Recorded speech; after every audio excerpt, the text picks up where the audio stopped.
right now. Thank you so much, Mr. Lushoga. Now,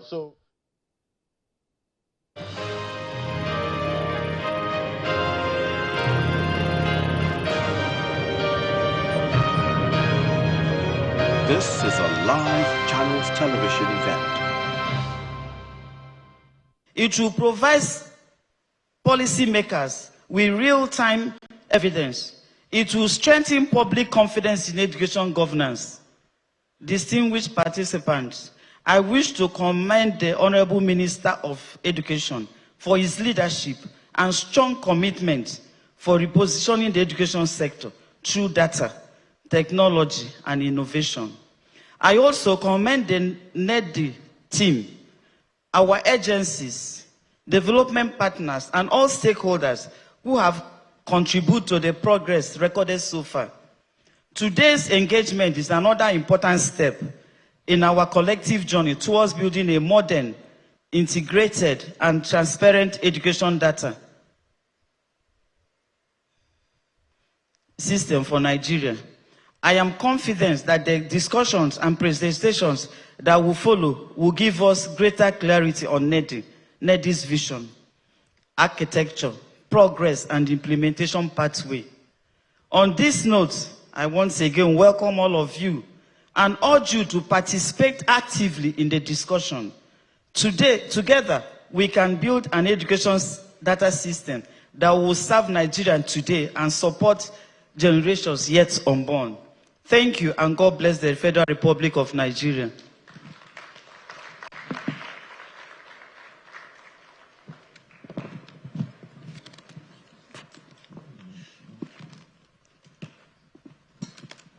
Thank you very much. Let's put our hands together for the representative of the Honorable Minister of State for Education, Professor Suwaiba Ahmed.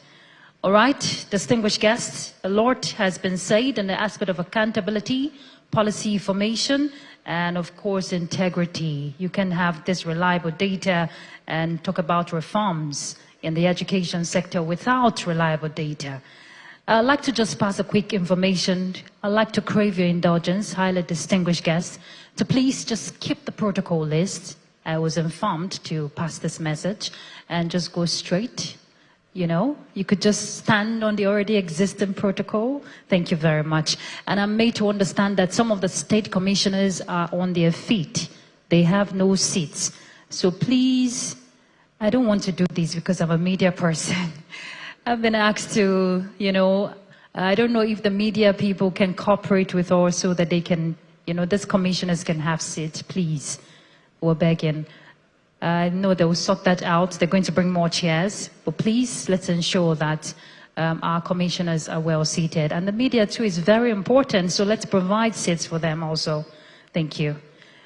And while the representative of the Honorable Minister was speaking, we're honored to have the Deputy Governor of Enugu State, who is here representing the Executive Governor of Enugu State. Please put your hands together for Barrister Ifeanyi Osai. Thank you so much for being here. All right, at this point, you've had the whole remarks on what NEDI stands to achieve. But let's have an overview, you know, on the vision, the objective, and how this policy will be implemented.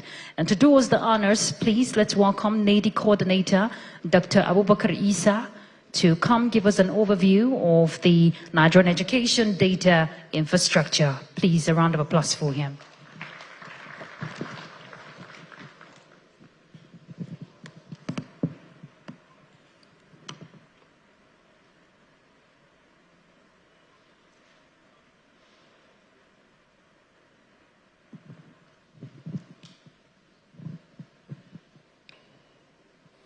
Honorable Ministers present, Honorable Commissioners, distinguished guests, ladies and gentlemen, you're all welcome to this stakeholder engagement of NEDI.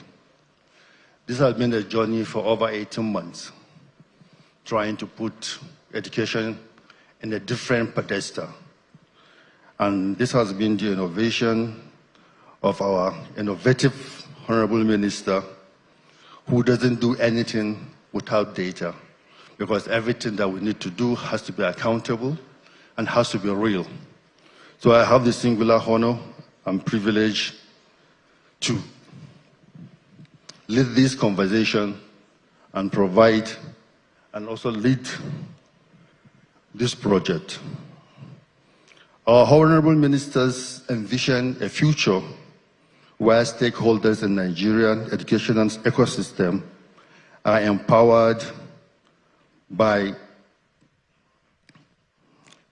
a unified data-driven platform that transforms educational outcomes through advanced analytics and comprehensive data integration.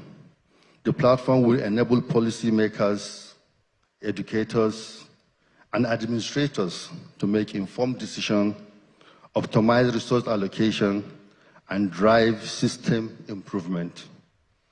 And the objective of NEDI are as follows: access to accurate and comprehensive data for advanced-based decision-making, leveraging on advanced analytics to support making informed policy and strategic resources allocation. It will promote data integrity by integrating national identity system into our educational life cycle. It will foster collaboration across multiple departments and agencies, and that's why we are honored today to have ministers from other agencies that we are partnering with.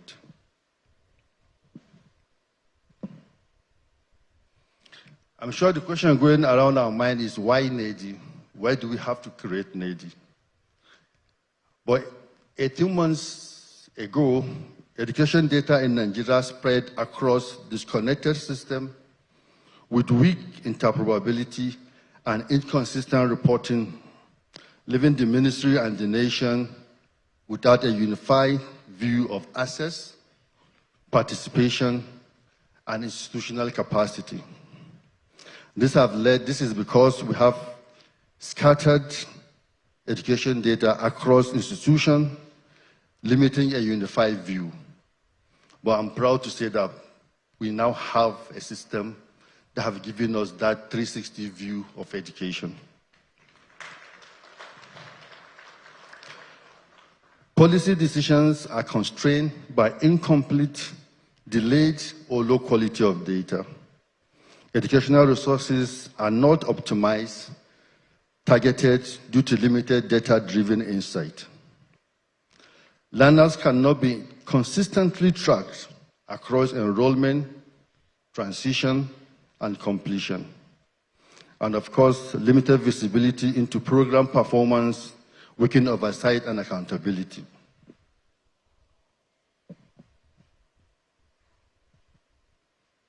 To facilitate data-driven intervention, which will deliver maximum impact on the sector, the data and digitalization priority areas was created within the Nigerian Education Sector Renewal Initiative, NESRI, which aims to build a robust architecture and enhance the education management information system, of which NEDI is a key component.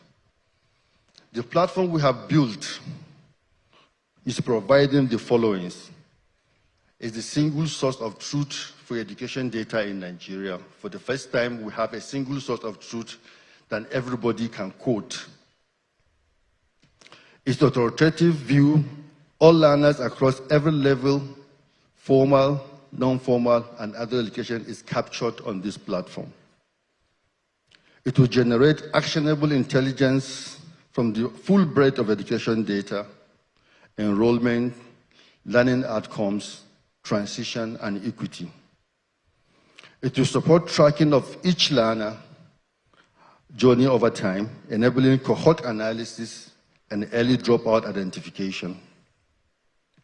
It will strengthen the evidence base for policy, budget, and program design at federal, state, and local government levels. But very importantly, it is built to enforce role-based access to this data. Everybody will have access as a function of what he needs. And if you need more than we can provide, we'll have to convince ourselves why you need that information. So while we'll have a general public view, details will not be available because we are collecting and keeping lifelong data of learners in Nigeria. Who are our stakeholders on this journey? To achieve the objective of NEDI, we have mapped the key stakeholders,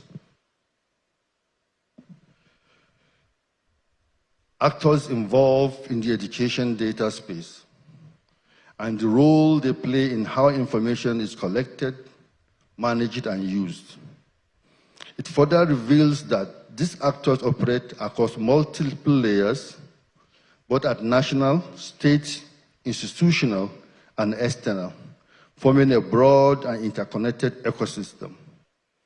It also demonstrates that the education data environment is multi-layered and collaborative, establishing the context for why a unified system like NEDI is essential to bring these actors together. It shows that NEDI sits at the center, just like my map shows, of the ecosystem, serving at the central point through which all stakeholders group, connect, and interact with educational data.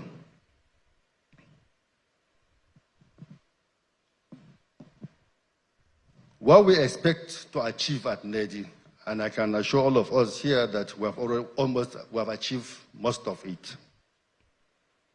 Consolidate examination financing, programs and institutional data into a single national ecosystem. That will be shown to you shortly. Track enrollment, admission, retention, and transition across all education levels. Monitor outcomes and impact of priority education and programs and interventions. Enable analysis of institutional capacity, admission, learner progression, and program delivery nationwide. Generate actionable insight to guide targeted intervention and efficient allocation of education resources. It will provide up-to-date dashboard and alert to track sector performance and emerging risks as they occur.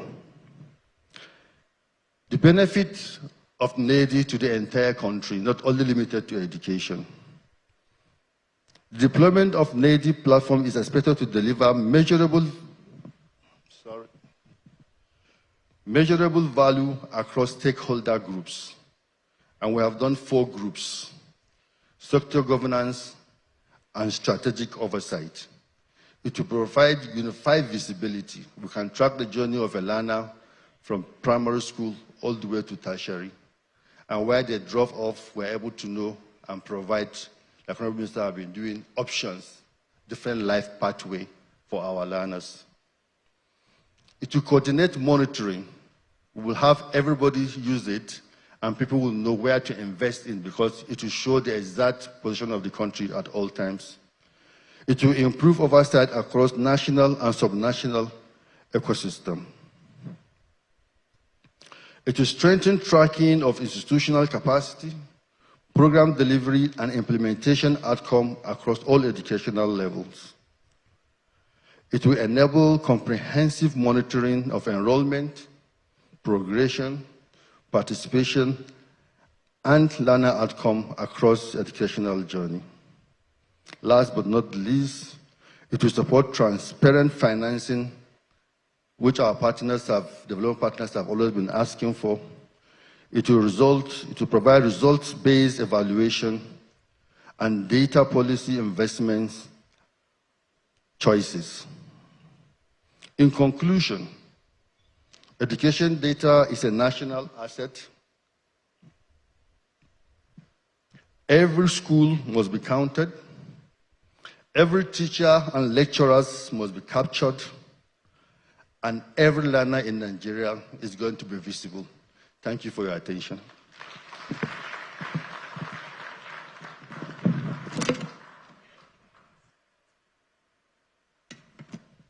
Thank you very much. Let's appreciate Dr. Abubakar Isa, the NEDI coordinator, once again. Thank you for that overview. And yes, now we understand how NADI is going to work because of the structure. It's a lot of rigorous work that has been put into this. We talked about the unifying factor of what NADI is going to be doing in the education sector. We'd like to recognize the registrar of the Teachers Registration Council. We know the digitization happening in the teachers aspect. Please welcome Dr. Ronke Shoyombo. Thank you so much for being here, ma'am. Thank you. All right, at this point, I had a distinguished guest. Dr. Abubakar Isa told us that we will see practical steps of how NADI works. So at this point, allow me to welcome Mr. Wilfred Mama from Ernst & Young to speak to us, give us a clear perspective, talking about the demonstration of NADI. Please, a round of applause for him. Thank you.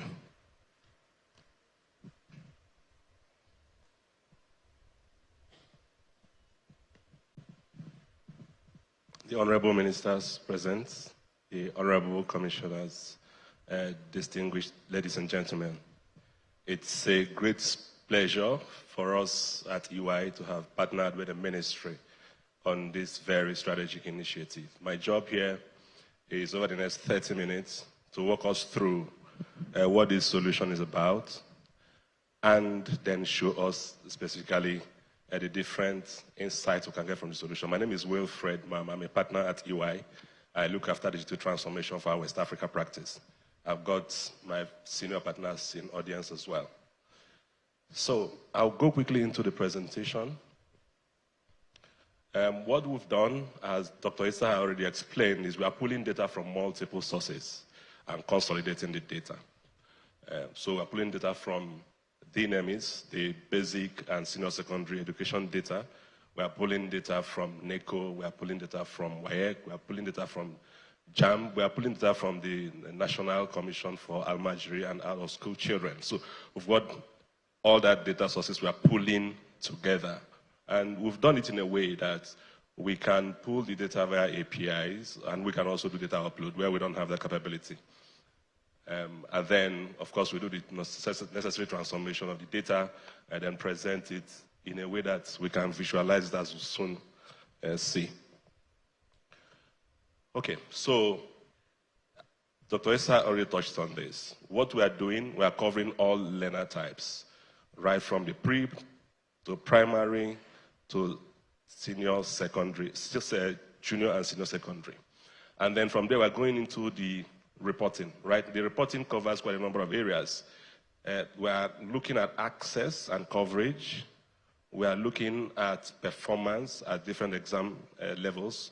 We are looking at transition, how people are moving from one stage of education to the other. And then we are doing advanced filtering. So beyond seeing this data at the national level, we are able to drill down and see the data at the state level, see the data at the local government level, and we are even going down to the ward level. So it can support a lot of planning, a lot of decision-making by the ministry and the partners of the Federal Ministry of Education. Okay, so just before I go into the actual demo, and my team, I hope we're ready. I'll show the basic and senior education segments and walk us through a number of insights that we're going to be getting from there.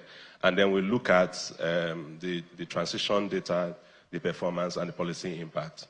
Right, so I'll jump into the actual demo so we'll see the platform has been built.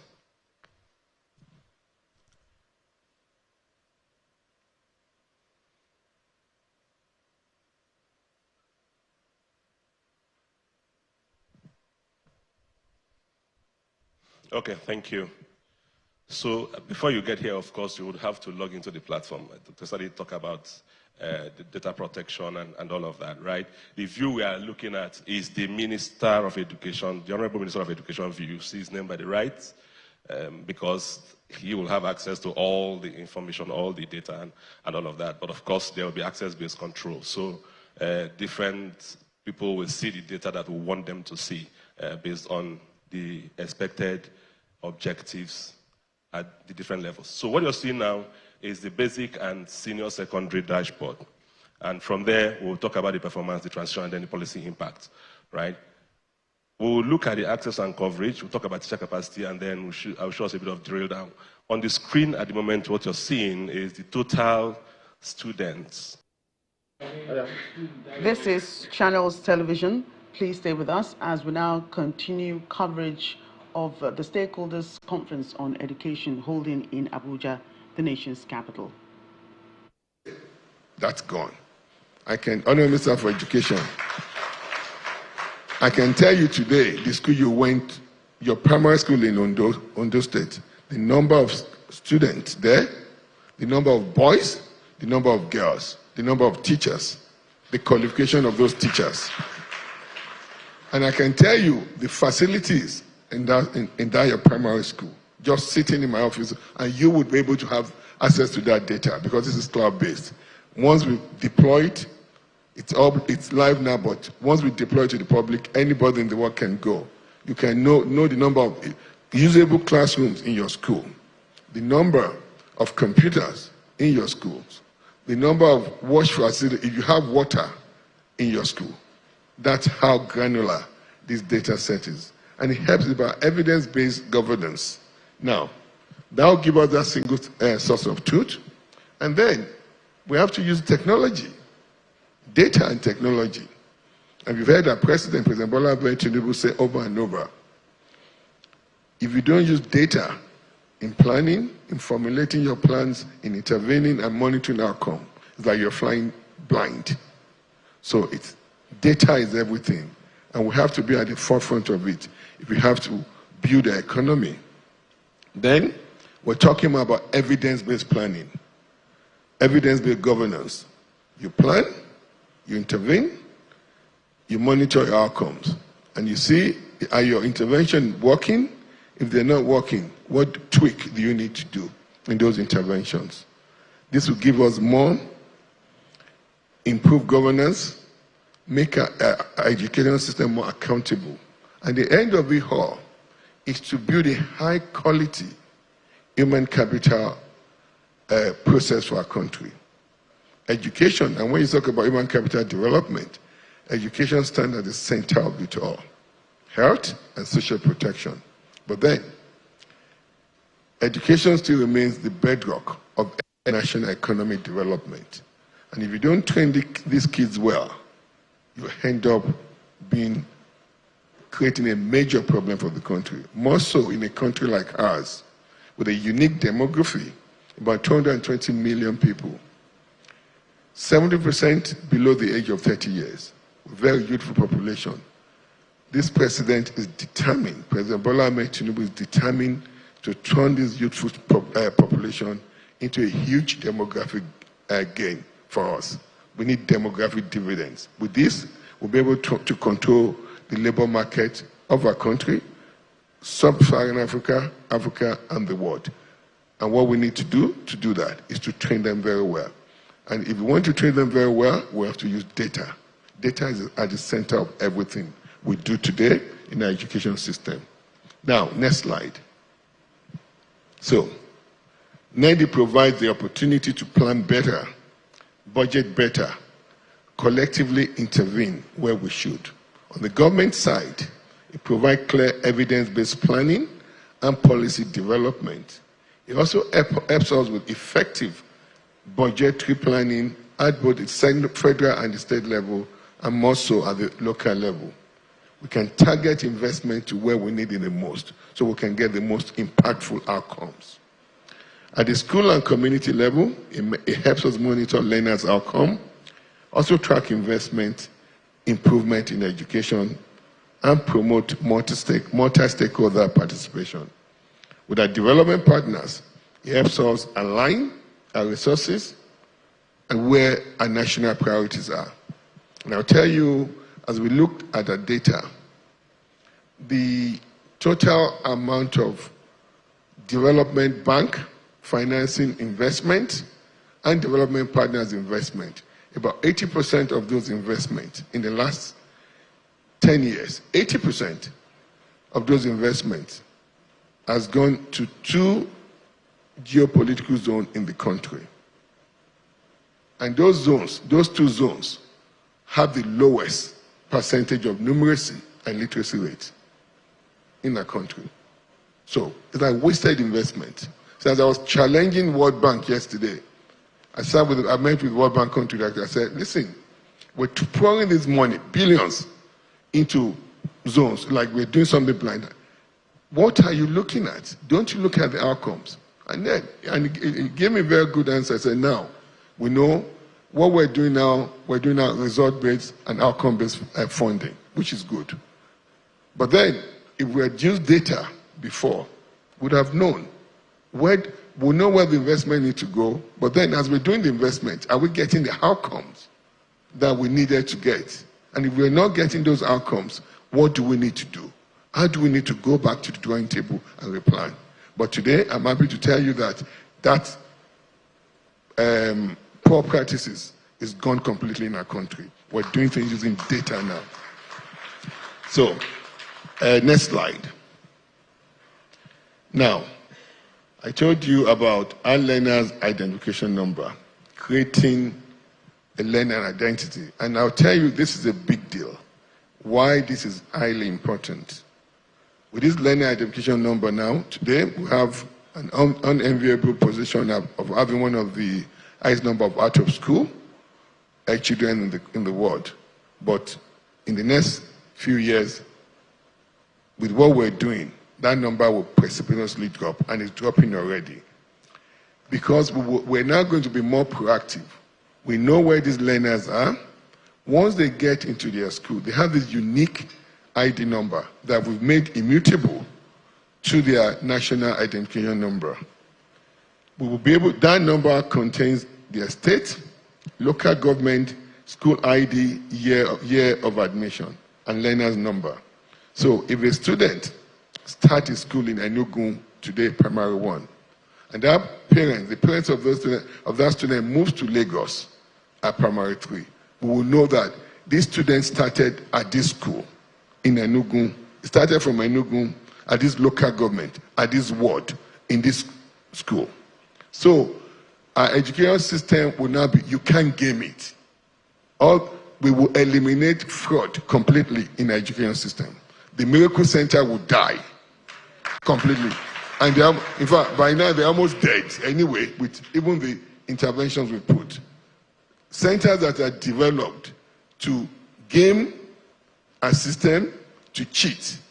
And the system tolerated it before President Bola Ahmed Tinubu came. This president said, no, I won't tolerate corruption in any form. Those miracle centers are almost completely dead now. And what we're talking about is learner identification number. I'll give credence, and I'll recognize the commissioner from Ogun State, Professor Babu, stand up to be recognized, because you started this in your state. He's eliminated this fraud almost 100% in his state. So this is not even proof of concept. We've seen it's worked effectively. And that's why we're deploying it nationally. So as we have this national identification number now we know the number of children in primary 1. We monitor them primary 2, primary 3. If we're seeing any drop-off, we know that child is dropping off. The school, all those schools, the 240,000 schools in this country today, we've all geomapped them and we've geotagged them. We have their locale. So if we see any student dropping off, we send our people there. Why are you not in school? What's the problem? How can we intervene? So we're being proactive, we're not reactive. We're not waiting till we now have a situation where we have millions of children out of school. So this is a big deal in our education system as we move along. And then you look at the last part that is unique to the student, to that learner.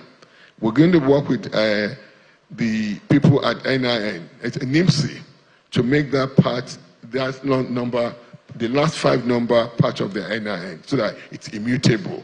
And then it's not as if we're creating multiple numbers.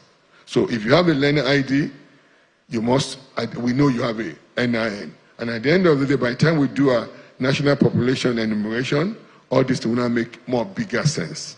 Next slide. So, next slide. So, this national learner identification number helps us to track the education journey of that child. From basic education as they enroll in school, we have, and we've done something quickly as well. Every student that will do WAEC, actually every student starting WAEC this month, we've already given them learner identification number because we don't want to miss that part. So by the time the people doing WAEC and NECO this year already would have their learner identification number. We'll now go back to start from primary 1 and move up. So hopefully in the next several months, all the students in our school will have their learner identification number. And also help us now track and begin to aggregate data in a way that makes sense. Disaggregate data in a way that we can make it more useful. Now, into our tertiary institution, at the end of it all, we don't just want to train students to come in, look at, we have a very acute situation of unemployment today. We want to be able to guide our children that with labor gap needs. Today, we'll do the labor needs analysis across the country. Obviously, we're going to be working with the NBS, National Bureau of Statistics, down to local government. What are the kind of jobs they need? Go to Minister of Women Affairs State. We'll go to, okay, in Nasarawa, what are the kind of job? We know they do a lot of mining. They don't really need people to do work in the mining sector. Is it service sector that they need? Doctors, lawyers? Do they need more scientists? Do they need more lawyers? We map those jobs up to the local government level at least. And students can now begin to say, oh, I'm from Nasarawa State. I'm from Lafia or Kefi. I'm going to Nasarawa State University. I want to go to school to get a job. What course do I need to do? Oh, there's so much need for nursing, so much need for software engineer. So they'll design their career based on the quality of life they want. Not in a situation that we have now, people just go to school for going to school. We're also doing something else as well. As they're in school now, the kids in school now, we're now infusing entrepreneurship into their training. We started what we call HABIC, Entrepreneurship, Innovation, Business, Incubation Certification. If you're doing a 5-year course, say you're doing chemical engineering, you take that entrepreneurship all through your 5-year course, through the 5 years you're in the university. So by the time you're finished, you've been trained to be an entrepreneur as well.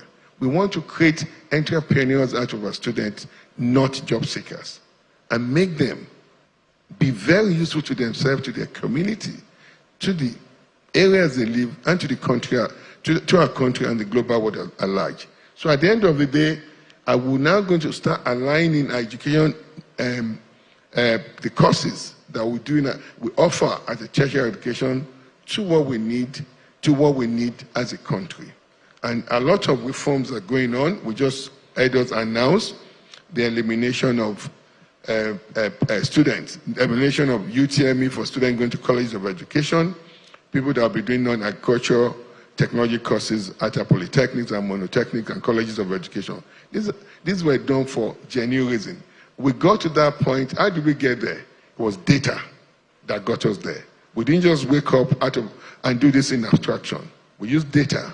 What do we need? That we don't know people. The infrastructure is there, people are not going there, but then we need more teachers.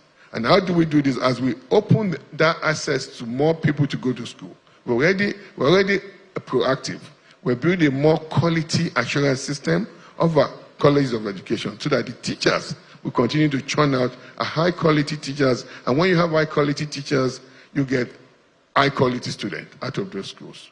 So we did this stakeholder meeting today because we've done a lot of work behind to build this Nigeria education data infrastructure. This is a public outing, and this is going to be open to the public. It will be cloud-based. As you heard at the partner from Ernst & Young's talk, we're also going to infuse AI into it, that you just prompt it. Whatever information you want, you just prompt it. Those information will churn out to you.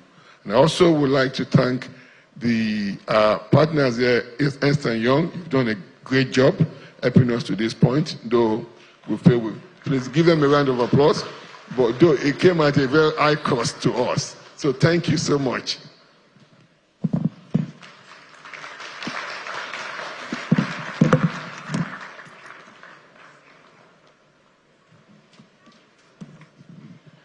I think we should applaud the Honorable Minister of Education, Dr. Maruf Tunjalausa, CON. Thank you for that well-detailed analysis on the direction towards implementation of NADI. NADI has come to stay, no doubt. Thank you.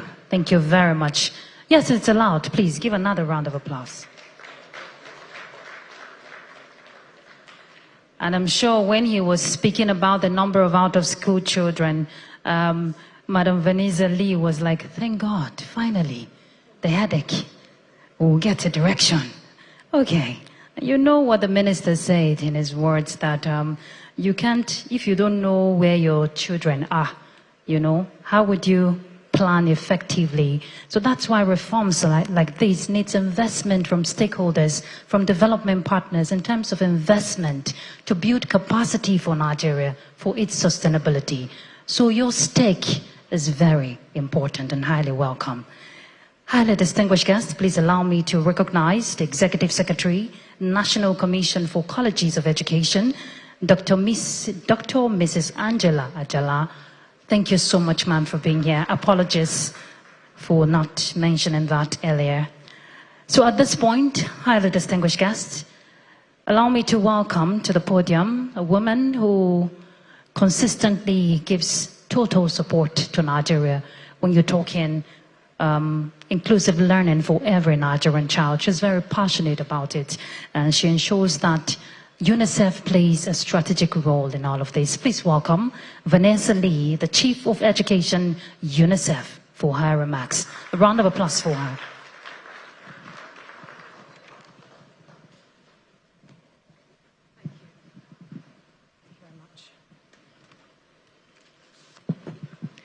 Good morning, everybody, and kia ora. My greetings from New Zealand. Standing on existing protocols, but recognizing the Deputy Governor from Enugu, the ministers, all of the DGs, all of the Federal Ministry of Education departments, the commissioners, SUBEP chairs, distinguished ladies and gentlemen, the room is full. I'm delighted to represent UNICEF here today at this very important stakeholder meeting on data. We all know, and the Honourable Minister has emphasised this since he came into his post, that data-driven planning and management are crucial to address the challenges in the education sector and provide learning opportunities for all children in Nigeria.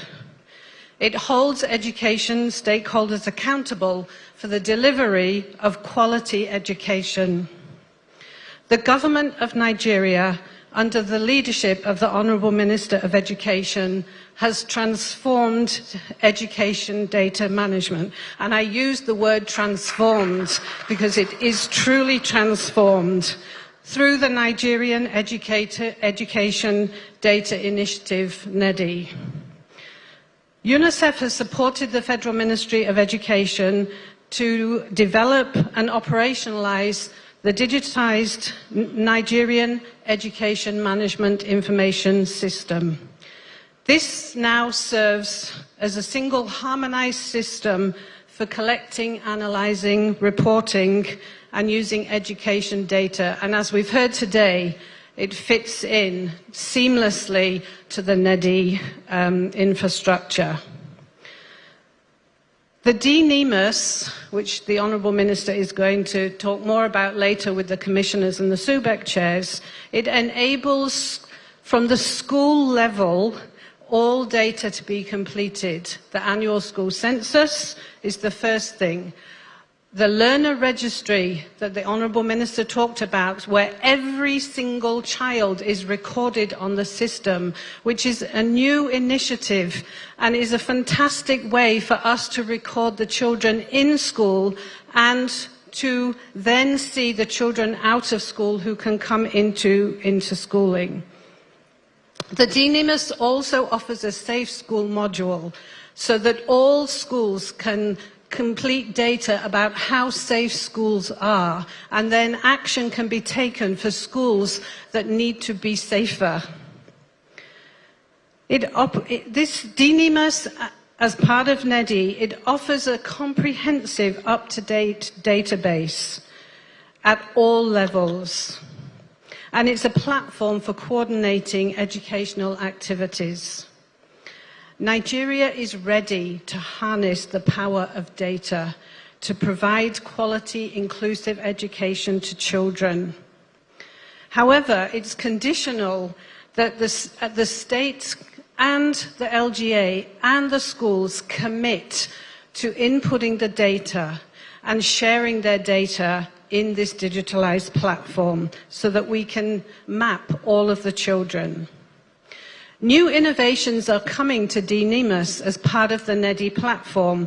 We've mentioned the AI search tools, a module for mapping children who are in non-formal education. There'll also be new initiatives in terms of daily attendance of teachers and students, which is critical, so that it's not just a once-a-year check of data, but every single day we can see who's coming to school. The technology team behind the scenes are working really hard every single day on the system to support the work that the Federal Ministry of Education are doing. Finally, DNIMAS and NEDI, it's not just a technology tool or a technology skill. Entering data is fairly straightforward, even for those of us who are older and the older generation. But this is about change and a mindset change. Do we want to put data into the system? Do we want all young people to be recorded? Do we want to take the effort to spend the time to put these children into the system? And I really urge everyone here who's responsible for a school or for children to say, yes, we're going to work together to get the data onto the system. So do we want to be part of the transformation that the Honourable Minister is leading? And if the answer is yes, which I hope it is from everyone in this room, then we can be part of the change. I would like to end by congratulating the Honourable Minister of Education again for leading this transformation. I have never seen such dedication, passion, or drive from any education minister that I have worked with across the world. And I feel truly humble and proud that UNICEF Nigeria is supporting this program. With this transformation, more children will learn and more children will grow up achieving their potential. Thank you very much.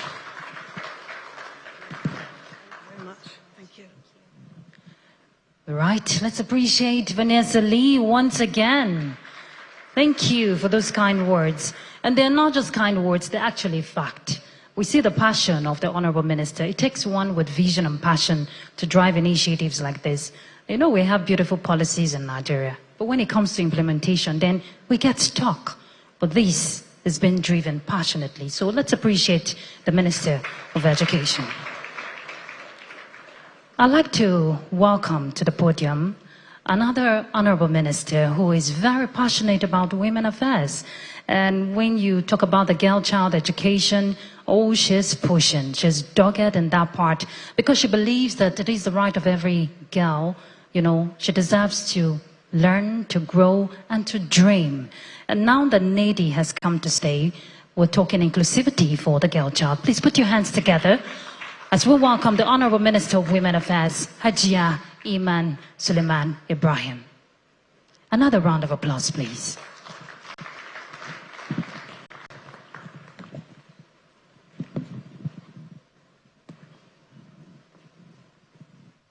Thank you very much. May I start by recognizing the Deputy Governor of Enugu State? May I recognize my brothers? I'll start with my brother. Today, you permit me to call you Professor Alausa. I know you said that we should not abuse those titles because you've earned it. Dr. Maruf Tunji Alausa, another he for she, a reformer. May I recognize my other brother who is here today, Minister for Interior, Honorable Bumi Tunji Ojo, another reformer and he for she. May I recognize all heads of government agency here today, DG NYSC, Chairman of the Population Commission, the ES of TED Fund, who was my permanent secretary when I was the SA to the Minister of Education. We've come a long way.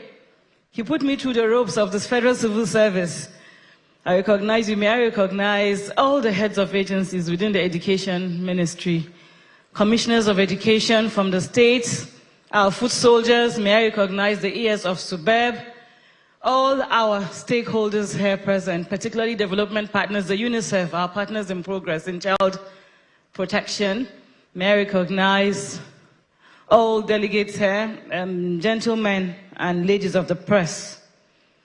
Distinguished ladies and gentlemen, I am delighted to join stakeholders at this very important workshop on the Nigerian education data infrastructure, a timely initiative aimed at strengthening educational planning, coordination, and service delivery through credible and integrated data systems. Education remains one of the strongest foundations of a national development, family well-being, and social progress. May I commend the Federal Ministry of Education under the able leadership of our brother, Dr. Tunji Alausa, CON, for convening this forward-looking engagement. The NADI initiative reflects a strong commitment to building a modern and evidence-based education system capable of supporting inclusive learning and better outcomes for Nigerian children and young people. Particularly, I would like to commend the National Learners Identification Number, which I feel is a game changer. Today, if you're writing NECO, you have a different number. If you're writing WAEC, you have a different number. If you're writing JAMB, you have a different number. And I think this will eliminate all of those duplications. Thank you so much. And it will also allow for data expansion. So stakeholders in child welfare and well-being systems can continue to build from where you have started. Thank you so much, Prof.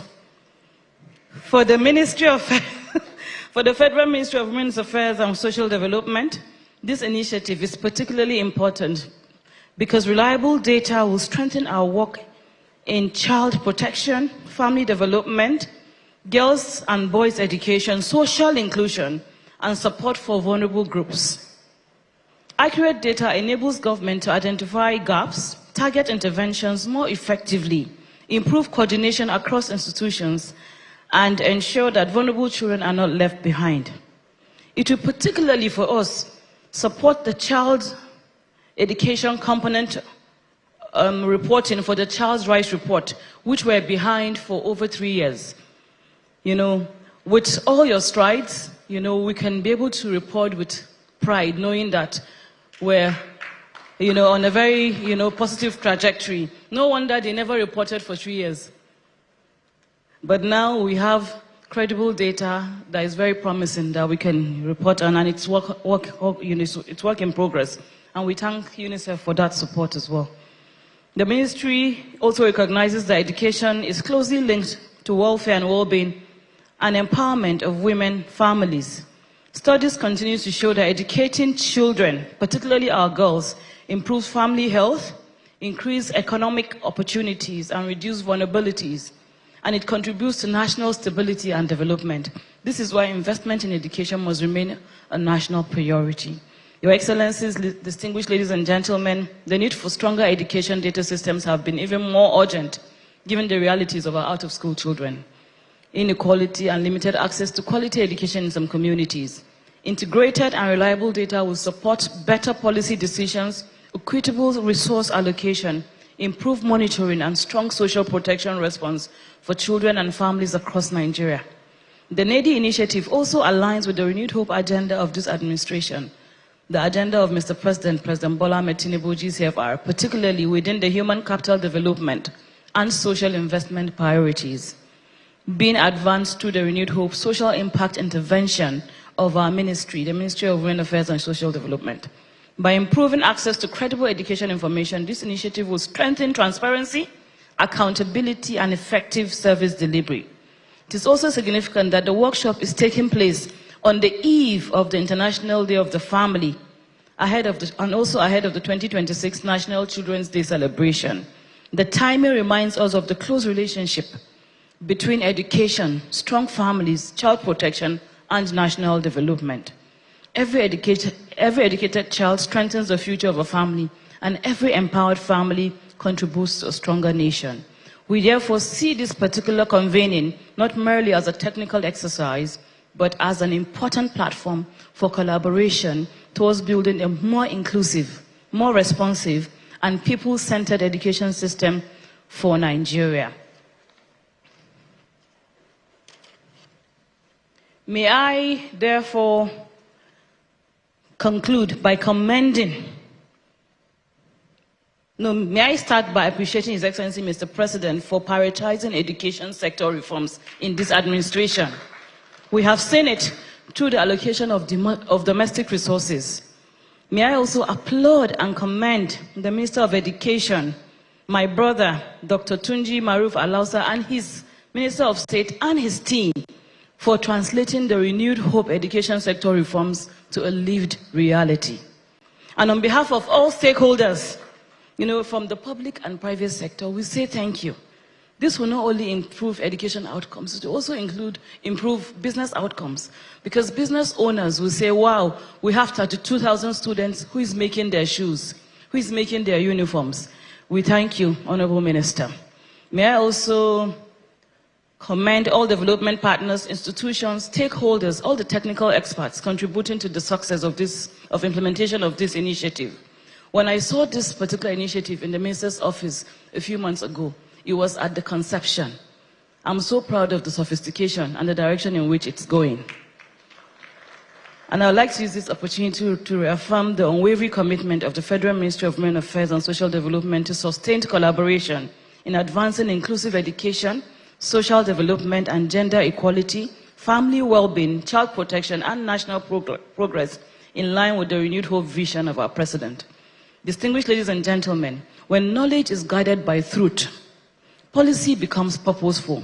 When data is harnessed with vision, institutions become more responsive. And when every child is seen, counted, protected, and educated, nations are empowered to rise beyond their challenges into the future of shared prosperity, dignity, resilience, and enduring hope. May this workshop therefore mark yet another important milestone in building a Nigeria where no child is invisible, no family is forgotten, and every citizen is empowered to contribute meaningfully to national transformation. I thank you for listening. May God bless you all, and may God bless the Federal Republic of Nigeria.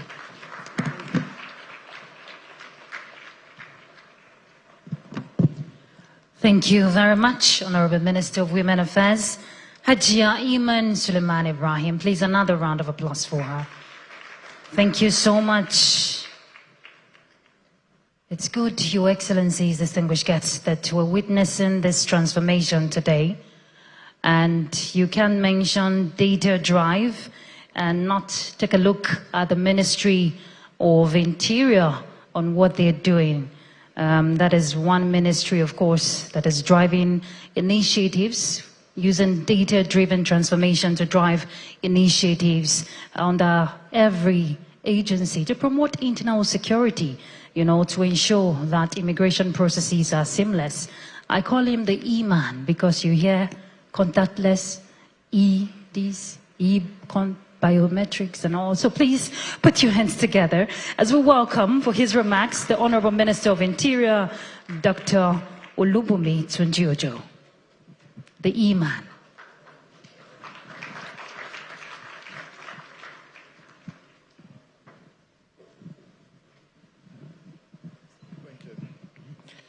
Your Excellency, the Deputy Governor of Enugu State, may I recognize specially my elder brother, a mentor, and a man that we look up to for direction, most times, Dr. Maruf Alausa, C-O-N. And let me recognize my own sister, the Amazon of the Federal Executive Council, the Minister of Women Affairs, and let me please recognize the Permanent Secretary of the Ministry of Education, and of course use the ES of TED Fund as a point of contact to all dignitaries in the House. Let me start by congratulating Mr. President. That's where I'm going to start. Mr. President has shown once again that he is the greatest hunter of talent in the history of Nigeria.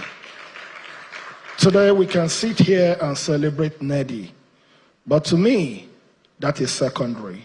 What is primary is the brain behind Nedi. What is primary is the innovator and the initiator. And of course, the ability to hunt a medical doctor, move from Ministry of Health all the way to the Ministry of Education for generational transformation process. So, to me, the greatest accolade goes to Mr. President. And also, let me, because when Dr. Lausa was moved from health to education, I was like, is he a lecturer, a professor? But he has shown that it's about understanding the process. It's about being able to ask the right questions and being able to prefer right answers to the right questions. Dr. Lausa, I congratulate you, sir. And the reason why I said this, that I told him when he finished his presentation, I said, Honorable Minister, you have just finished the whole problem, the whole work in the Ministry of Education. He was shocked. And I said, yes, because people fail in life because they fail to ask the right questions. And when you do, even when you ask the right questions, the question is, do you have the data to provide the right solution? So, data is the bridge that connects you from what is to what ought to. With this, the Ministry of Education has just migrated from an analog analytical model to an automated, digital, enabled, and efficient model. So it is not rocket science. Today you can sit down and analyze why do we have so many out-of-school children.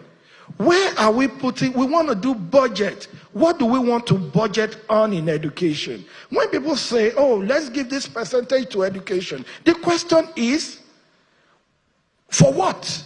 Where? It's not about the allocation of resources. It's about the rightful application of resources.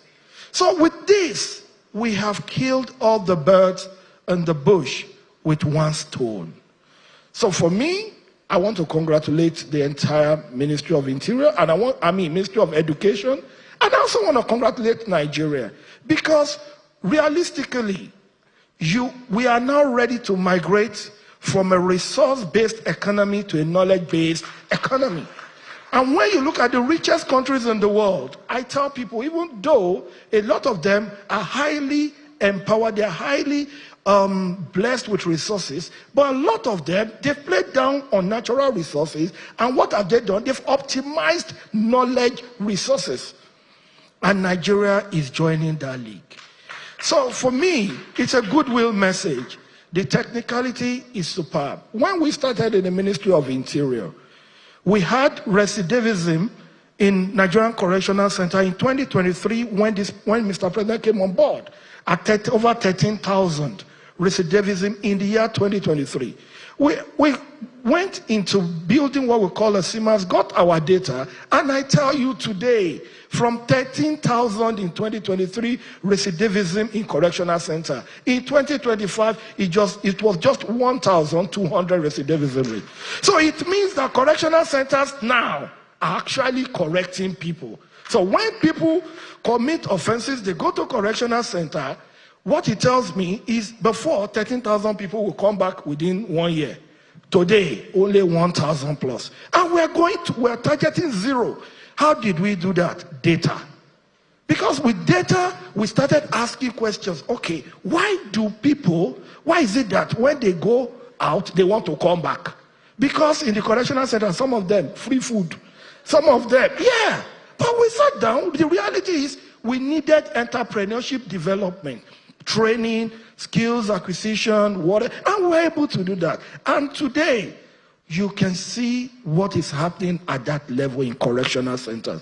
So the Ministry of Education has done what Nigeria should have done years ago to build a foundation upon which we can build the Nigeria of our dreams. You can't build a country of your dream when the educational sector is fragmented, when you don't have access to data. If you want the best security guys, you want the best engineers, you want the best doctors, it will only be a function of the quality of education that they have.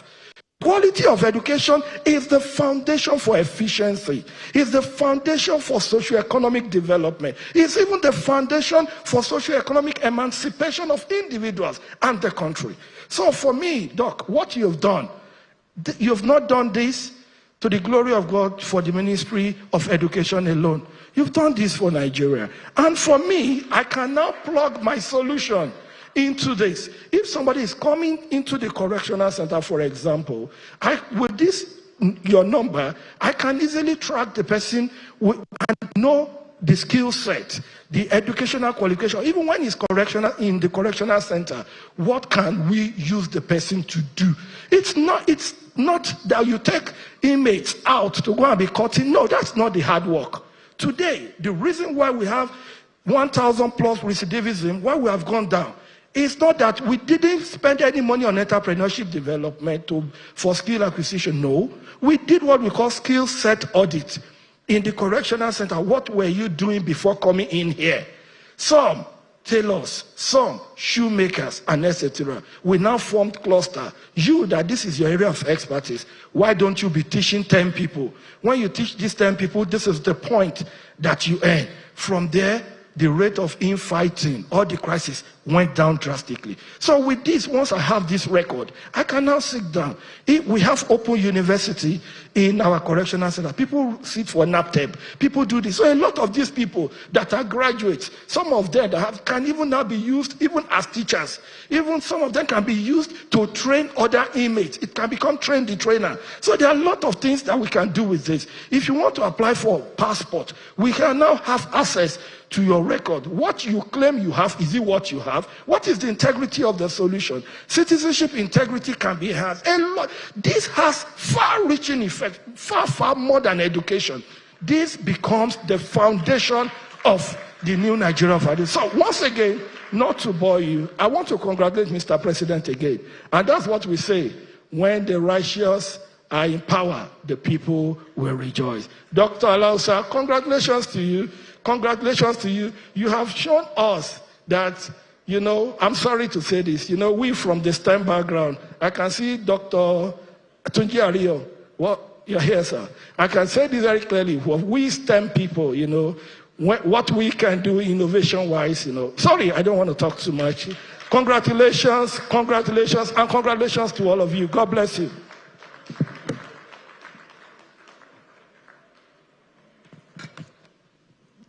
All right, let's appreciate the Minister of Interior, Dr. Olubunmi Tunji-Ojo. I think he deserves another round of applause. Well done for the good jobs, the reforms we're seeing, the data drive in the ministry and the agencies under your purview. All right, distinguished guests, Your Excellencies, at this point, permit me to welcome a man who is driving tech-driven transformation in his state, especially in the education sector, fostering digital literacy and ensuring that no child is left behind. I'm talking about the Executive Governor of Enugu State. Please help me welcome his representative here, Barrister Ifeanyi Osai, the Deputy Governor of Enugu State. Please, let's appreciate. Okay. Thank you. Thank you so much. I have been advised that we've lost our privilege to recognize people. and I lost more because I came in when you had started. But permit me to say welcome to all of you. And I want to, in a special way, welcome the honorable ministers and our host, the Honorable Minister for Education. I think what you've done today and what you've led the charge to achieve is to build what I would rather describe as essential infrastructure, not just for education sector, but entirely an infrastructure that has the capability to re-engineer our growth approach, re-engineer our trajectory to migrating our country from a country that has been driven on a path of inertia to a country that can now geometrically expand its possibilities.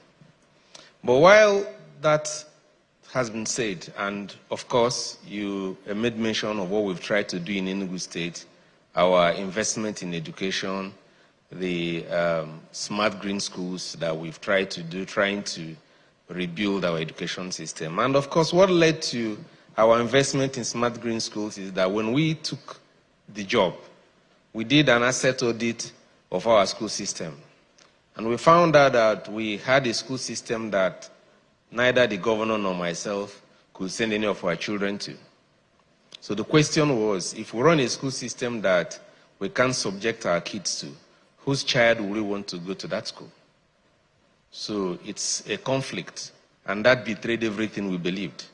So we embarked on rebuilding of an entire school system. We have 260 administrative wards in Enugu State, and we are building 267 smart green schools. Quite a substantial number of them have been completed. But today is not about Enugu. Today is about what the Minister for Education and his team have achieved. And listening to the presentation here today, I cannot but say that I'm very proud of your success. A lot had been said, and in digesting it, few thoughts came to mind. One, we run a constitution in this country that separated responsibilities along the legislative lists, the exclusive list, the residual lists, and the other lists. Now, some of the education levels, primary, secondary, tertiary, belong to different legislative lists. And I'm happy that you have our commissioners for education here. And of course, at some point it gets blurry because even though we have those segmentations, we still have constant intervention from Third Fund. You still have Suburb that will come every day to Abuja to get supported from all our tertiary institutions, even those that we own as states. So as a federal government, you have not discriminated against us in support. I must admit that. But we must now look at how to ensure that people will not tomorrow, who don't like us as a country, instigate processes or efforts that will detract from what you have achieved. So we need to look at a regulatory framework, the legal framework. Now that we are building a national database that we expect subnational state governments to key into, how do we have a regulatory framework that binds all of us to it? And if we are binding all of ourselves to that framework, even if we are not going to move or have our legislators to pass new laws, do we have some sort of memorandum of understanding where every state subscribes to? Because quite frankly, it's just like when in the first world, when countries face challenges, most subnational governments don't have capital to embark on the huge investment you've done to achieve this. But when you invest in essential infrastructure that is beneficial to everybody, you create access for businesses and subnational governments to key into and benefit. So that's, I think, what you've done.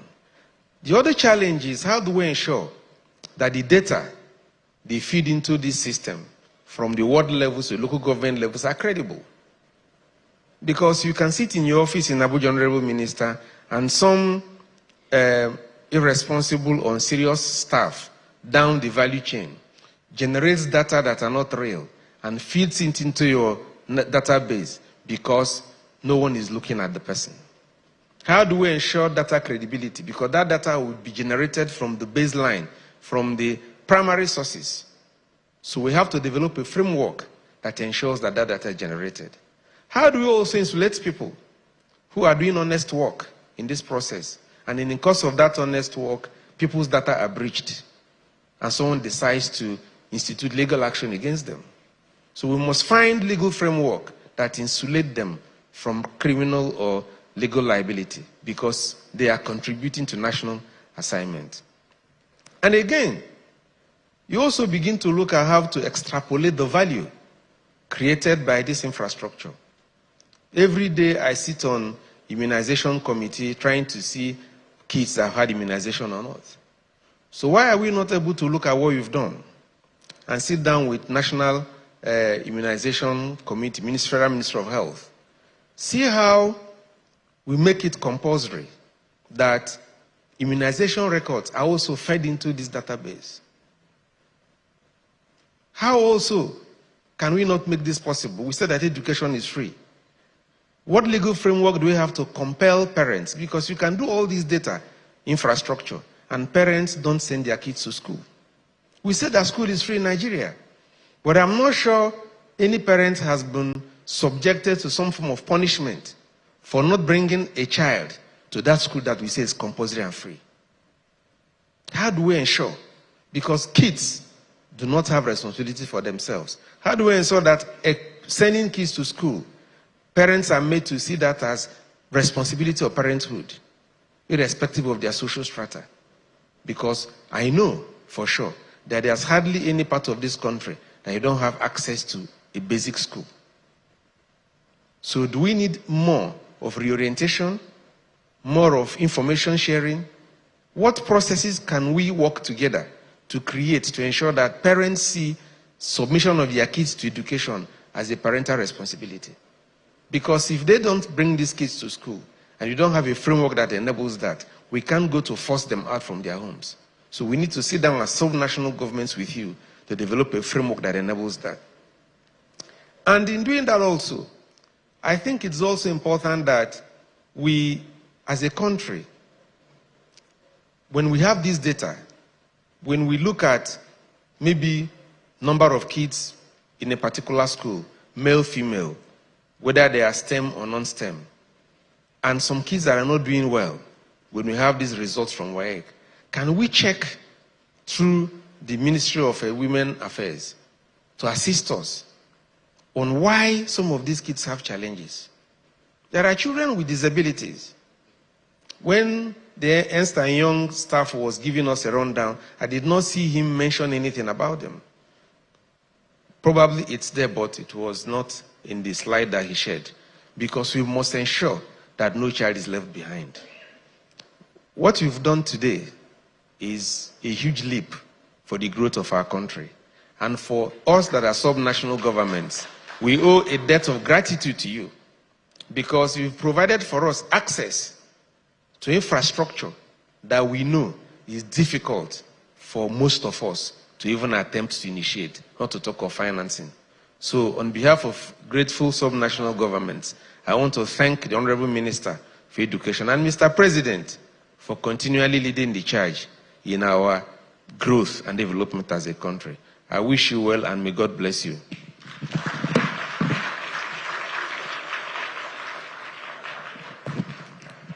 Let's appreciate the Executive Governor of Enugu State, Peter Mba, who is here represented by the Deputy Governor of the state, Barrister Ifeanyi Osai. Well done, and thank you for pushing, the conversation to the point where we are right now, because like he stated, we don't want question marks with this kind of infrastructure. So we want to hear from stakeholders who are present here, talking about commissioners, superb chairman. I know there's a whole lot of you here in the hall, but just a few have been selected. We want to hear your own perception on how we can expand the scope, talking about the narrative and this direction for NEDI to thrive in a country like ours, especially at this time that we're pushing this initiative. Allow me to welcome to be moderated by the session, talking about the stakeholders' feedback, Mrs. Obianoju Anubogu. Please put your hands together for her. She's the Director, Education, Planning and Research Development. And joining her, her panelists will be, let's have the Commissioner for Education, Kaduna State. Let's have the Commissioner for Education, Ogun State.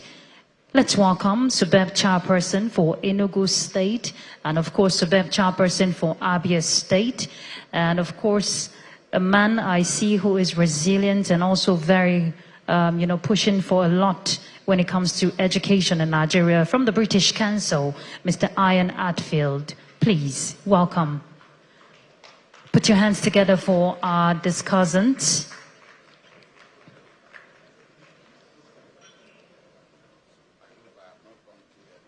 No, sir. All right. Once again, Commissioner for Education, Kaduna State, Commissioner for Education, Ogun State, Subeb Chairperson, Abia State, and Subeb Chairperson, Enugu State. And of course, from the British Council, Mr. Ian Atfield.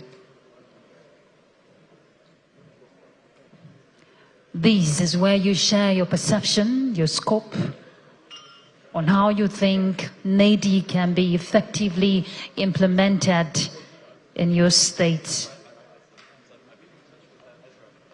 And it's good we have a development expert, join the conversation. Please welcome once again Mrs. Obianoju Anubogu.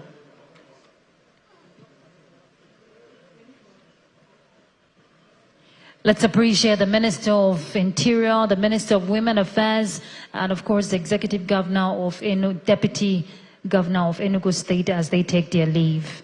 Thank you for being part of this conversation. All right, so I hand the mic now to Mrs. Obianoju.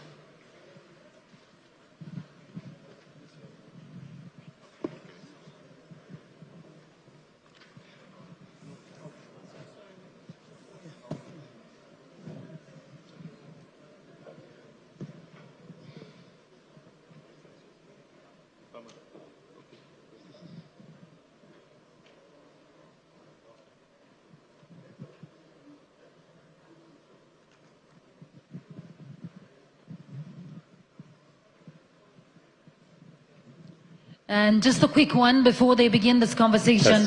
I would like to have a group photo, of course, with the honorable ministers before they take their leave. We could just have it here, yes. Sorry, ma'am, for bringing you back. This is very important. History's been made today, so this photo will speak much later.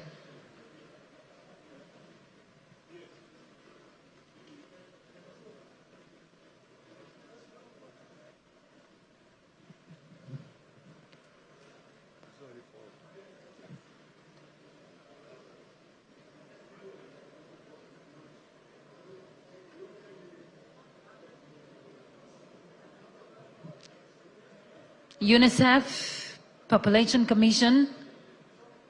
I can't find TRCN, Dr. Shoyombo.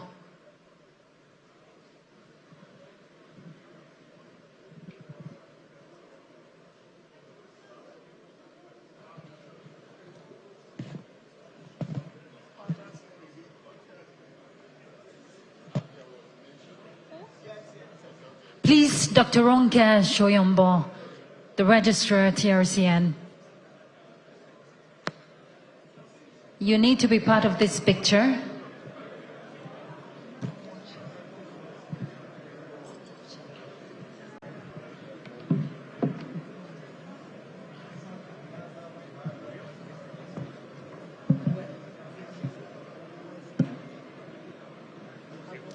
Thank you, a highly distinguished guest. Thank you so much.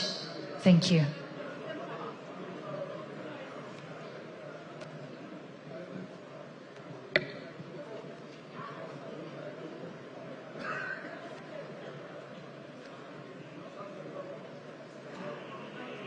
And as the honorable ministers take their leave, we'd like to settle in. Okay, the deputy governor is back. He doesn't want to be missing in the photo. So he's back, and Dr. Ronke Ashoyombo is also around. So I think we have to do that photo session again. Thank you. We say inclusivity, inclusive learning, so it has to be complete.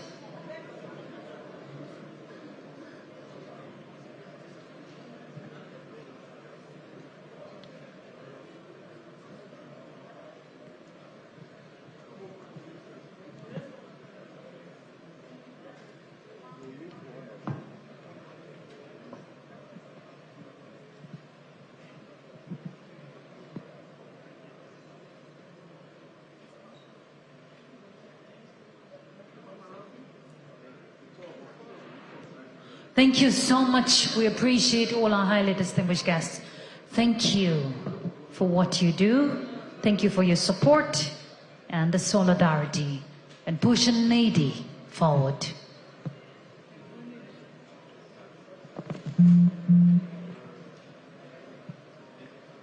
Allow me to once again thank the leadership, the government of Enugu State, for being part of this great initiative. Thank you very much, Your Excellency. Thank you. All right, so let's get settled so we can begin this conversation.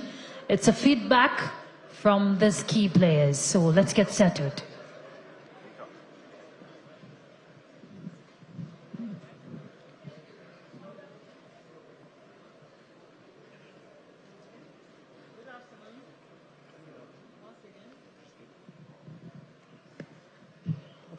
Thank you.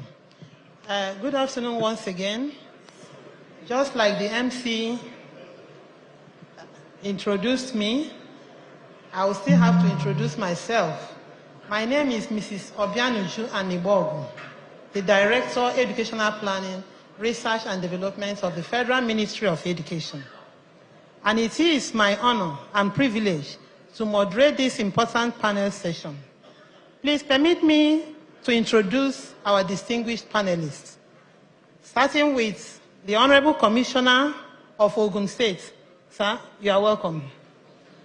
The Honorable Commissioner, Kaduna State, you are welcome, sir. The SUBEB Chairman, Abia State, welcome, sir. Thank you very much. The SUBEB Chairman, Enugu State, sir, you are welcome. And our dear partner, Dr. Ayan, you are welcome. The Federal Ministry of Education has designed the Nigeria Education Data Infrastructure to serve as a single reliable source of truth, which contains consolidated educational data from basic, secondary, and tertiary institutions. As you have heard from the Honorable Minister of Education, this platform will help us to facilitate evidence-based policy, making evidence enhance transparency and accountability, and support effective planning and decision-making within the education sector. At this point, the floor is now open for our interaction with our distinguished panelists. May I begin with the Honorable Commissioner first? Please, you may introduce yourself, because I deliberately didn't want to mention your names so that I don't misspell or Thank you very much. mention your name. So the first question goes to you, sir. How has access to data informed your decision-making as a commissioner in your state? Thank you very much. I'm Professor Abayomi Arigbabu, the Honorable Commissioner for Education, Science and Technology in Ogun State. I've been in the saddle now for 6.5 years. I will answer that question. But before I answer, I have to use this medium to appreciate the Honorable Minister of Education. Because we have had ministers before him. And I know that even as subnationals, we have had cause to get across to the aims of affairs at the national level. I mean the ministers before him. The same message or messages I sent to previous ministers, which were neither acknowledged nor acted upon, I sent the message to the Honorable Minister of Education, Dr. Sunji Alausa, and the message was simple. Honorable Minister, the issue of data is very critical in Nigeria as a nation. And in the education sector, it is very, very important. Please make data a priority during your tenure. So, some other people in the past never even replied. The minister replied immediately. I think he deserves a round of applause. And it is not the reply that actually gladdens my heart. It is because he actually acted on it, and we can see the result today. Thank you very much. So that will lead me to answer the question. As a state, we started quite early when I came on board. Since 2020, we put in place what we call the Digital Platform for Education Revitalization. It captures all the data in the education sector. And even including students' report sheets and so on, they get what we call electronic dossier. I sit in my office, the governor sits in his office to tell you everything about the education sector, how many learners we have in school, how many teachers, how many males, how many females in various local governments, infrastructure in school. You talk about moving learners from one school to the other, placement of learners, transfer from one school to the other, even including private schools. So, applications processing for private schools. So, everything became very transparent on the table. And it became problematic for people to do things under the table. So, it was successful, and it's still successful. However, the issue is that that success will not be complete until all states of the federation do that. The problem we have is that we have a situation whereby people will tell you, I'm coming from so-so-so state. I'm coming from Zamfara state. I'm coming. So, you know, you wouldn't have captured that person. From day one, since 2020, we introduced learner identification number to our learners. There is no learner in Ogun State School that does not have a unique identification number since 2020. So it became impossible for people to do all this nonsense in school. But by the time they tell you they are coming from another state, you are not able to actually track them. So what the minister has done is to make it possible that if every state, you can no longer come to me and say you are coming from your state. You cannot say you are coming from Enugu state. You are coming from. So the thing is something that all of us will have that data, and that's why what he has done. So it has made it possible for us to take a number of decisions, and we have been able to block. This year alone, we blocked almost 40,000 illegal candidates from writing WAEC. Thank you. 40,000. Thank you very much. Thank you so much. I think that story is coming to an end. With this learner identification number, anywhere you are, yes, you will be identified. Thank you once again, Honorable Commissioner. Please, sir, Honorable Commissioner, Kaduna State, I'm coming to you, sir. Can you share one way accurate data has improved education in Kaduna State? Thank you, sir. Well, first of all, I want to commend the Honorable Minister of Education for the bold reforms and which Kaduna State has very quickly adopted. We have had what we call the human capital team that has been focusing attention in three major areas: education, health, and human services. With particular reference to the education sector, we have we adopted four-step approach. The first one is that we appointed the core teams at both state level and local governments that have been trained on the use of EMIS. And then the second thing is that these two teams in turn went to train the principals and head teachers of both public and private schools. Having done this, we have found significant improvement in the management of schools in the state, which we believe has led to improvement of the state children in WAEC, NECO, and even JAMB examination. So we're very delighted with it. However, two problems emanated from this activity. Number one, we found some of the teachers still resistant to these changes, especially in the rural areas. And it is associated with the second problem we discovered, that the tablets really are not enough, are inadequate. So while we're happy to see improvement coming, as I said, in the area of increased passes in this major examination, at the same time, we want to be supported further. Of course, we recognize and we're very happy with the support we'll be receiving from the partners, especially UNESCO, that has given us tremendous technical support.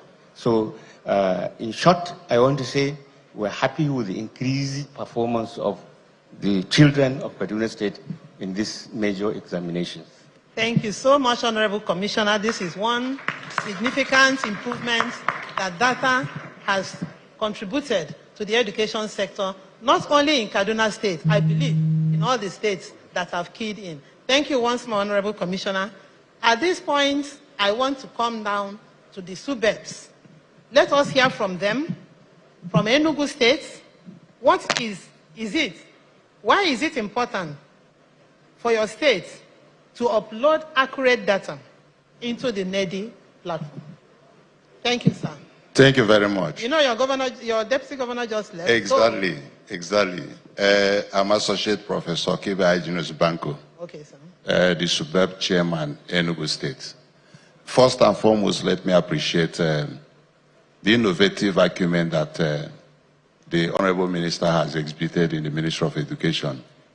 Let me just reveal that since he assumed office as Minister, both Ministry of Education and SUBEB, nobody is sleeping. Please, a round of applause for that, please. That is wonderful to hear. It's no longer business as usual, just like my governor has said. Thank God that most governors realized the task ahead and did appointment for SUBEB, you know, through the lens of sorting out the professionals in the academic level. If it were to be normal political appointment, I tell you by now, many people would have resigned based on what we're experiencing. Well, just like my deputy governor has said, when His Excellency Barrister Dr. Peter Ndubuisemba assumed office as governor, we did a baseline study. That baseline study revealed something that one cannot explain here, but it was just evidence of total decay, not only of infrastructure, but also learning outcome. The essence of education is to equip the children. And the joy of every investment in education is when you see the outcome of learning. So Governor saw what he made as something he could not sustain, and of course, embarked on total reformation. And that transformation culminated in the building of smart school, which we are talking about today, as many as over 260. And what has happened was that we started from that baseline to talk about data. Because with data, you do planning. Without data, you can do anything. And that data has helped us because the Commissioner for Education, when he came on board, what he did was just to bring all of us together. And we focused on the vision of the governor. How do we help governor to translate this vision into reality? And all of us started working together. One was to contract out the issue of data management, data generation, data analysis and management to FM, who initiated the tangible action to bring these things into, accurate recording and interpretation. So today, we are uploading data for our children enrollment, teachers recruitment, every practice and activities in the school, all of them are uploaded on the platform. So you can be in the comfort of your office and see what is happening in the school. Even our smart farm, you see what is happening in our smart farm. See what is happening in the studios. See what is happening in the hubs. Everywhere, the classroom. You see the interactive session in the class between the teacher and the pupil, or between the teacher and the students. You see how the smart board is being used because we are installing smart board in each of our classes. So these are the development that has helped in giving us that kind of insight into what is required for each smart school. What are the resources you can deploy? What are the equipment you can deploy? What are the human resources, again, that is needed? What is the total number? You can now draw a line of the ratio of teacher to pupil, ratio of also pupil to seats, and every other facility that is provided. So we have this structure already put in place. But what the minister has done now is now a national representation of the figure and data. So you can stay in your office and look at this. Your state governor can call your attention to certain things. Look at our number is going down. Why is this so? That one will now prompt you into going to do something else. So we are happy that this thing is happening because it has now challenged every state to look the other way and not the conventional way, to talk about digitalization, to talk about system maintenance and optimization, and data is the answer. And of course, Enugu State has keyed in. Thank you very much. Thank you very much, the superb chair, Enugu State. You can see that without data, those decay would not have been recorded. So, and you have rolled out a lot of achievements because of data. And I'm sure you have been uploading. Thank you so much. I go to you, sir. Honorable, the representative of the superb chair of Abia State. Okay, sir. Do you believe data-driven planning is the future of education in Nigeria? Before I stay, because without data, we are going nowhere. And therefore, I need to say clearly that while we have all this information and every one of us have been clapping, clear-cut information about where we are and where we are going. Let me quickly say this. I was happy when our minister came on board because I've been following the trends, but I discovered that his work rate is something that I've not been able to track. At the level that the minister is working, now is evident that our education has started moving in the right direction. And that's a wonderful thing for all of us. Thank you very much for that. Now, with that, without, when we were in boot camp in Jos, this question also came up. And I said, data is life. And if we don't prioritize it, we will just continue to struggle. And struggling will continue to push us back and continue to waste our resources and continue to waste our human resources and capital resources everywhere. But with what we are having now, the way we have been told, and the analysis has been shown to us, you can sit down and say, if we have 5,000 teachers, how many do we have? How many do we need? How many do we have to post to difficult areas? And we will have answer at our beck and call. Not that we have to wait for the next 3, 4, 5 days before the information comes from one local government. By that time, it will be late. And so, without this initiative, we will still continue to, let me put it this way, move forward in a cycle. But now that we have a streamlined and clear-cut, qualified data, you can be very sure that education in Nigeria has taken a leap, and we know where we are going, and we are getting there. Minister, thank you very much. That can only be done by the Honorable Minister of Education, Dr. Maruf Tunji Alausa, CON. Thank you very much, sir, once again, for all you are doing in the education sector. It is deliberate to have the development partner to speak last. And why do we do it? Because you have heard from the states what is happening there. So we want to share your perspective.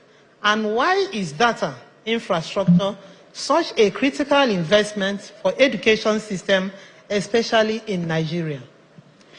Thank you, Dr. Anwagu. So my name is Ian Atfield. I'm the Senior Education Advisor at the British High Commission. And thanks for inviting me to the panel and having some contributions after listening to the remarks from my esteemed colleagues from various subnational states. I've spent a lot of my career, especially early career, in working in education data and I just know how vital and important it is. We've seen tremendous technological advancements over the past 2 or 3 decades, and that now means that initiatives such as NEDI are now possible. A lot of these things weren't particularly possible, tracking individuals, the GIS, the spatial elements, and that's created new challenges. But I think in a country like Nigeria, with its large, complex federal system, it's a particularly acute challenge.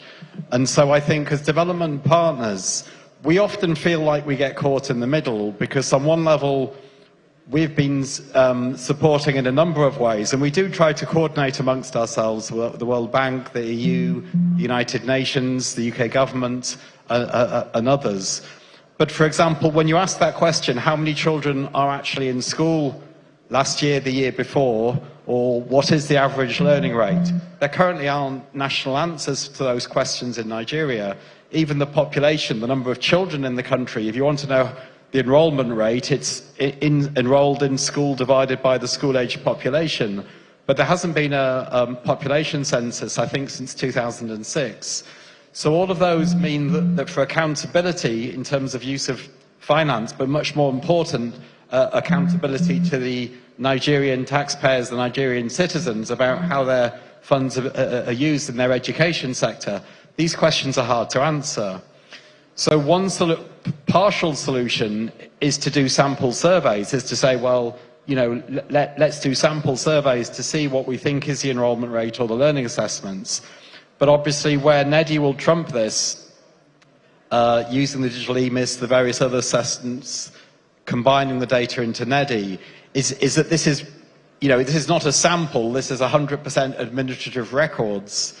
And I know that that really is part of the Minister's vision. He wants to put development partners to some extent out of business, which I welcome, because obviously we want Nigeria to take full ownership, which it clearly is through the transformational leader, as my colleague Dr. Vanessa Lee described it, of the federal minister. I think there will be a lot of hard work to keep these initiatives going over time, because you only get the benefits of these systems over time, when year on year you can see the trends. And I would say that I think the Deputy Governor of Enugu State, I think, made some really interesting comments, because a lot of the presentation was focusing on the transition from basic into upper basic education. You know, how do you go through secondary school into university, into skills and jobs? That's right and proper. But we also need to look at the first 2,000 days of life from a child's birth before they even start to enter the education system. That's really the sort of transition from, one could say, the health systems, where births are registered, children have their initial vaccinations, early childhood treatment, and before they arrive. So I would encourage the government to think about how it can link from, because if you're registered at birth, 5 years later, that child should be arriving in school, and that individual child's identity should be tracked to see where they're coming from, and to make that point. I think the issues in some of the northern parts of the country are also more complicated, where you have a large number of less formal Islamic, Quranic and Sangha type schools. The split between public and private schools has been well made, and the importance of the private sector. But I think the importance of the faith-based schools are really important, and that's also a challenge. But I'd just like to finish by just saying, you know, the sheer excitement in the room when you start to drill into information. I saw the Honourable Minister do this at the Basic Education Nigeria boot camp meetings.